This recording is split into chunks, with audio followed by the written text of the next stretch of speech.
We're talking to Waqar Ali Khan, one of the most famous economists from Pakistan, and you have a lot of questions right now, of the imposition of the emergency as well as the lifting of emergency. So who other than a media veteran like Mr. Khan can clear us our doubt about what's happening in Pakistan? Mr. Khan, first tell me, do you think the Musharraf is the right kind of president for Pakistan? And you don't need to be diplomatic. We want a very good answer from you.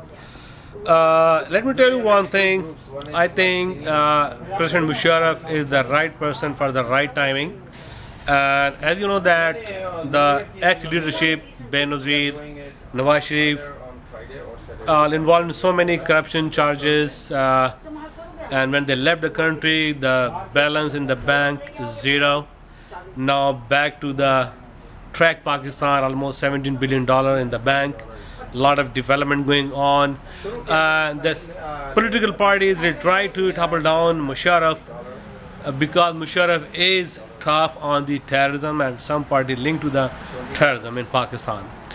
Well, I think Musharraf is the right person for the right time right now, and I think he will remain the president for 5 years. Mr. Khan, I interviewed some of the Pakistani activists and they told me Mr. President is playing cat and mouse game with the extremists. He's not, the example they brought in, for example in the South Valley, there was terrorism, but Musharraf, let's say he concentrated more on cracking down on the political activism rather than terrorism. I think that's totally wrong. Musharraf is the one who give a freedom to the press, and there are also politicians coming to the TV talking very openly, talking against Musharraf. And so far Musharraf has no corruption charges, there is no bungling in the money. I think Musharraf is facing the tough time. I mean, I give you an example of the United States of America, the superpower, is failing in Iraq. Okay, Musharraf at least is a small country's president, but is fighting tough. And you have a big problem with Afghanistan. We have almost more than 500,000 refugees living in Afghani in Pakistan, which is similar face to the Afghani people, and we don't know who is a terrorist. But you see, in the heart of the Islamabad, there is a terrorism and there is a daily suicide bombing going on, Karachi and other areas. And Musharraf is the right person. I think he's the right force, and he's a good administration. He's a good team, I think. And now he's opening border for all the politicians. He invited all the politicians and give the free ground to go and contest the election. Now tell me, how many Pakistanis by heart will accept Benazir Bhutto as a true opposition against Musharraf? I mean, do you think all Pakistanis by heart will accept her to be into opposition against Musharraf, or they think there is a kind of contact game going on behind? Maybe 20%. Right. So do you think the Nawaz Sharif is going to make a difference as a kind of a true opposition against president?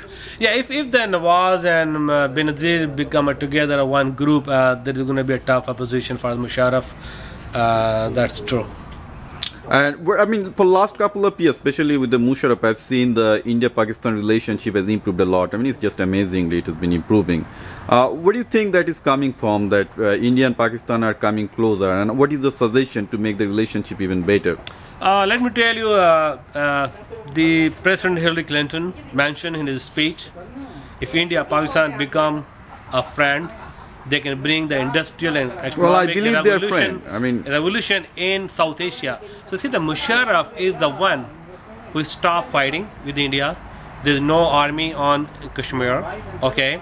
And during the Musharraf era, the relation built a lot in a bigger level.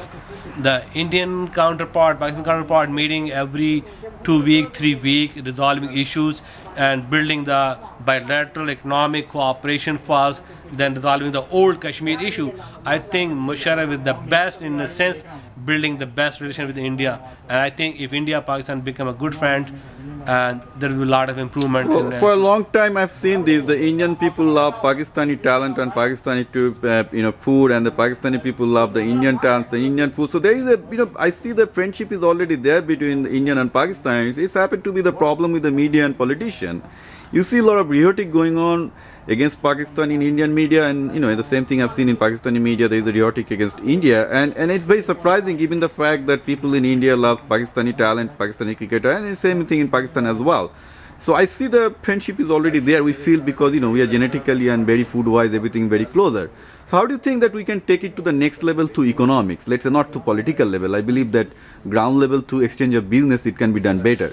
See, there is a lot of offer making a one currency between India and Pakistan, maybe the SAARC countries, just like a European. So you think that a single currency, creating a European economic kind of zone, like a single economic zone between India, Pakistan, Bangladesh, SAARC countries will be very beneficial? Yeah, they can create a free zone, export free zone, one currency.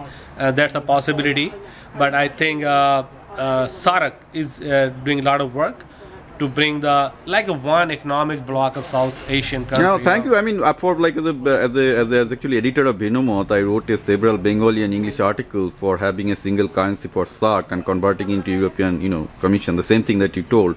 I've been preaching this thing to almost like the last couple of years. But problem is the media. I mean, as I'm pointing out, I've seen the media in Pakistan has been anti-Indian, media in India is anti-Pakistani, and most of the time, most of the reports are not investigated properly.